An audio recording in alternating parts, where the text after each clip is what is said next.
खराब खराब शब्दों उपयोग કરીને બોલે છે પ્રિન્સિપાલ કે मैं गुजरात को पैरों में रखता हूँ આવું શબ્દ બોલે છે। આ ગુજરાતમાં આપણે આવું નહીં થવું જોઈએ। ગુજરાત વિશે બોલશે તો પછી કંઈ બંધ થઈ શકે અમને પછી અમારા કાંડ ગુજરાત વિશે એવું હોય તો પછી પ્રિન્સિપાલથી 1.5 વર્ષથી આ છે કંઈ થયું નહીં એવું હોય તો પ્રિન્સિપાલ પણ બદલી શકો સર ગવર્મેન્ટનો ફેસલો પણ પ્રિન્સિપાલથી 1.5 વર્ષથી આ છે હજી લગી કંઈ નહીં અમે 1.5 વર્ષથી કહીએ છીએ ક્લાસમાં સામાન્ય પંખો પણ નહીં નાખી શક્યા છે। હા મેથ્સમાં બી રાજીનામું આપી દેવું પડશે ને અમે તમારું રાજીનામું લઈશું। તમારું જે અભદ્ર ભાષા છે અહીંયા ગાડી નહીં ચાલે। અમે ગુજરાતના લોકો બિલકુલ સહન નહીં કરીએ। मैं कह रहा हूं मैंने ऐसा कुछ नहीं कहा फिर भी आपके कहने पर मैं माफी मांग रहा हूं। અમે લોકો આદિવાસી સમાજના બાળકો ભણે છે એટલે તમે એમની જોડે મિસબિહેવિયર કરો છો। હા તમારે જો નોકરીની એટલી બધી પડેલી હોય તો તમારા રાજ્યમાં જઈને કરો ને। હા અહીં ગુજરાતમાં એટલી બધી બેરોજગારી છે। તિલકવાડા તાલુકોમાં જે એકલવ્ય મોડલ સ્કૂલ છે એ અગાઉ પણ વિવાદમાં આવી હતી। ગરડેશ્વરમાં એકલવ્ય સ્કૂલ છે એ પણ વિવાદમાં આવી હતી। અહીંયા ગાડી જે બાળકો આજે 1 થી 1.5 કિલોમીટર ચાલી અને એ મામલતદાર સાહેબશ્રીને રજૂઆત કરવા જાય છે। એમને સારું પાણી નથી મળતું પીવાના પાણીમાં પણ 800 TDS જે પાણીથી પથરી થઈ શકે છે અને ગંભીર રોગો ગંભીર બીમારીઓ થઈ શકે છે એવું પાણી અહીંયા ગાડી એકલવ્ય મોડલ સ્કૂલમાં અહીંયા ગાડી પીવડાવવામાં આવે છે। અને જે જમવાનું આપવામાં આવે છે એ પણ જમવાનું ખૂબ જ થર્ડ ક્લાસ કક્ષાનું એમને જમાડવામાં આવે છે। અહીંયા ગાડી આદિવાસી સમાજના બાળકો ભણે છે। આજે જ્યારે ગુજરાત સરકાર બેટી બચાવો બેટી પઢાઓની વાત કરતી હોય આજે જ્યારે પડેગા ઇન્ડિયા તબ તો આગે બઢેગા ઇન્ડિયાની વાત કરતી હોય ત્યારે અહીંયા ગાડી તમે જો આ નર્મદા જિલ્લાની જે તિલકવાડા એકલવ્ય મોડલ સ્કૂલ છે આ મોડલ સ્કૂલના બાળકો આજે હજારોની સંખ્યામાં આજે મામલતદાર કચેરી પર પોતાની રજૂઆતો કરવા જાય છે તો એમને અહીંયા ગાડી તમને LC આપી દેવામાં આવશે, તમને ખોટી રીતે અહીંથી કાઢી મૂકવામાં આવશે એવી ધાક ધમકીઓ અહીંયા ગાડી આપવામાં આવે છે। અને પ્રિન્સિપાલ દ્વારા એકદમ અભદ્ર વ્યવહાર અને બિહેવિયર કરવામાં આવે છે। આજે પ્રિન્સિપાલ પોતે જાતે કહી રહ્યા છે કે ગુજરાતના નેતાઓને કે કોઈ પણ આગેવાનોને અમે પૂછતા નથી અને એમને અમે પગની જૂતોની નીચે રાખીએ છીએ। અને અહીંયા ગાડી આ જે કર્મચારીઓ છે એ બધા હિન્દીવાસીઓ છે। આજે ગુજરાતમાં આટલા બધા શિક્ષિત બેરોજગારો છે આજે ગ્રેજ્યુએટ થઈને 10-15 વર્ષથી એ લોકો પોતાની માંગણી કરી રહ્યા છે કે અમારી ભરતીઓ કરો તેમ છતાં રાજ્ય સરકાર એ બિચારાઓને બસોમાં પૂરી અને એ લોકોને પોલીસ સ્ટેશન લઈ જાય છે, એમની પર ખોટી ફરિયાદો કરે છે। ત્યારે અહીંયા ગાડી આ હિન્દીવાસીઓ જે અહીંયા ગાડી આ જે શિક્ષકો છે જેમને ગુજરાતી શુદ્ધ વાંચતા નથી આવડતું એમને બોલતા નથી આવડતું તો એવા લોકો અહીંયા ગાડી ગુજરાતમાં ભણાવી રહ્યા છે અને આ આદિવાસી સમાજના બાળકો જોડે અભદ્ર વ્યવહાર કરી રહ્યા છે એ બિલકુલ ચલાવવામાં આવે નહીં। આવનારા દિવસોમાં જો હજુ પ્રિન્સિપાલે આવું જો કૃત્ય કર્યું તો એવા પ્રિન્સિપાલ પર અમે આવનારા દિવસોમાં એમની પાસે રાજીનામું માંગવામાં આવશે। અને આ ભાજપના જે નેતાઓ અહીંયા તાલુકા પંચાયત જિલ્લા પંચાયતમાં અને ધારાસભ્ય સાંસદો છે એમને ખરેખર ધ્યાન આપવું જોઈએ કે ગુજરાતમાં જે આવી એકલવ્ય જેવી ઘણી બધી મોડલ શાળાઓ છે અહીંયા ગાડી ખરેખર એ લોકોને બાળકોને પીવાનું શુદ્ધ પાણી, એ લોકોને સારું શિક્ષણ, એ લોકોને સારું આરોગ્ય જેવા જે માળખાકીય સુવિધાઓ છે એ શું ખરેખર મળે છે। આજે શરમજનક બાબત છે કે આજે ખૂબ મોટી સંખ્યામાં બાળકો પોતાની રજૂઆત કરવા માટે મામલતદારમાં જાય છે, ત્યાં ધરણા કરે છે તો ભાજપના નેતાઓ એમને વાલા દવલાની નીતિ કરી અને એ બિચારાઓને ગેટની અંદર બોલાવી લીધા કે એમનો અવાજ સરકારમાં ના ઉઠે, એમનો અવાજ કેન્દ્ર સુધી ના જાય એના માટે આ ભારતીય જનતા પાર્ટીના જે આકાઓ છે એ આકાઓ આ બાળકોને મનાવી રહ્યા છે। એટલે આ ખૂબ શરમજનક બાબત છે। જે વાત પ્રજાની સામે આવી જોઈએ એની જગ્યાએ ભાજપના નેતાઓ એને દબાવવાનો પ્રયત્ન કરે છે। આ બાળકોનું શિક્ષણ જ્યાં આ જે કર્મચારીઓ છે અહીંયા ગાડી એ કર્મચારીઓ એમનું શિક્ષણને જે રૂંધવાનો પ્રયત્ન કરી રહ્યા છે અને બાળકોની જે રજૂઆતો છે બાળકોનું કહેવું એવું છે કે અમને જે નોટબુક અને જે પાઠ્યપુસ્તકો આપવામાં આવે છે એ પણ જ્યારે અમારી પરીક્ષા પૂરી થવાની તૈયારી આવે છે તે વખતે અમને આ પાઠ્યપુસ્તકો આપવામાં આવે છે તો એ બાળકો બિચારા ભણે ક્યારે?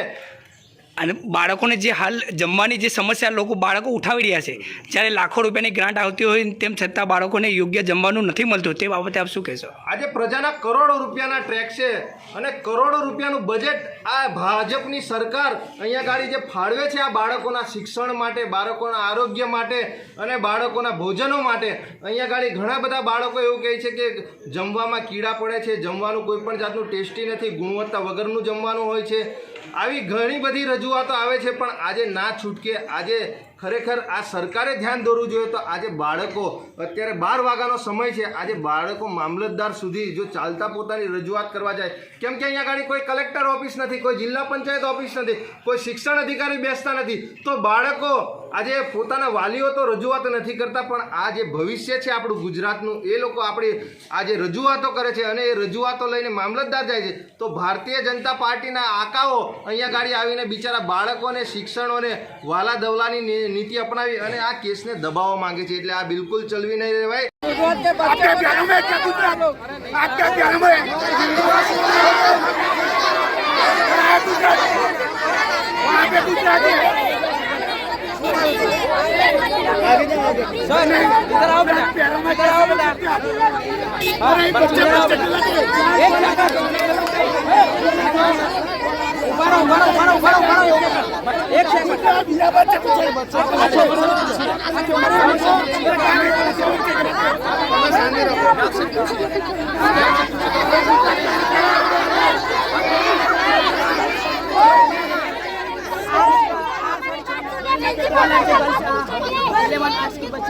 सुनो एक सेकंड, सारी गर्ल्स अंदर जाएंगी.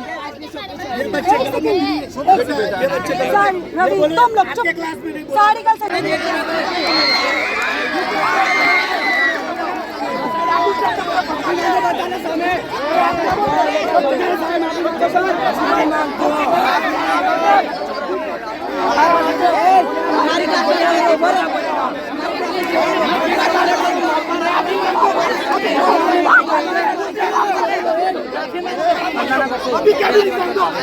अभी क्या भी रिटर्न दो.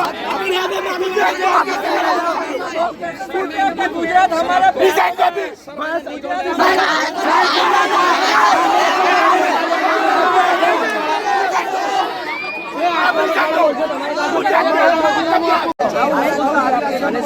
छोकरा कोई भी रजूआत करे ने, कोई भी रजूआत करते एमसी आने बात करे, कोई भी प्रॉब्लम हुई ना सर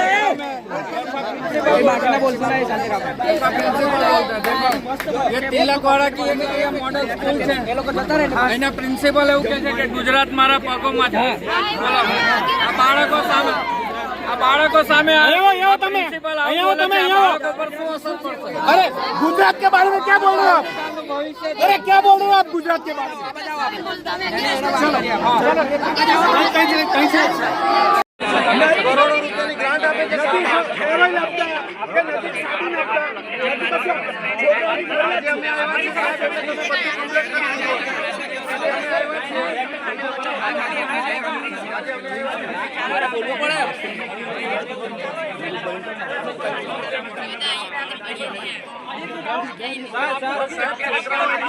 એ પ્રોબ્લેમ છે કે અમારી સ્કૂલમાં 1.5 વર્ષથી અમે પાણી માટે અમે માંગણી કરીએ છીએ, તો છતાં અમને પાણી મળતું નથી. અને સર કહે છે કે અમે લેટર પાસ કરીએ છીએ, પણ એ પ્રમાણે અમને કંઈ થાય કે અમે હેરાન થઈ ગયા છે 1.5 વર્ષથી, પણ પાણીનું અમને મળતું નથી. અને અમે દોરે છોકરા એટલું બધું પાણી ખરાબ છે કે 200 થી 300 વચ્ચેની પીએચ હોવી જોઈએ, એની જગ્યાએ 800 પીએચ જેટલું છે. તો એમાં ક્ષાર છે, તો એમાં અમને એ પ્રોબ્લેમ થાય છે કે છોકરાને લાંબા સમયે પ્રોબ્લેમ થઈ શકે છે, પથરીની કોઈ બી બીમારી હોઈ શકે છે, કેમ કે છોકરાનું એ જ ભવિષ્ય બીમાર પડે છે. જે પાણી પીએ છે તે કોઈ વખત અમે બાથરૂમ 800 અને 200 કે 250 ની વચ્ચે હોવું જોઈએ. આવું એક છોકરાને ચેકઅપ કર્યા તો વાલી કહેતા હતા કે 80% એના શરીરમાં છે ક્ષારનું પ્રમાણ. તો આવું પાણી નહીં પીવાય કે પથરી થાય એટલે આખી જિંદગીનું પછી બગડે ને છોકરાને. એટલે આવું પાણી નહીં પીવું જોઈએ. આ સોલ્યુશન લઈને અમે મામલતદાર ઓફિસે ગયા હતા.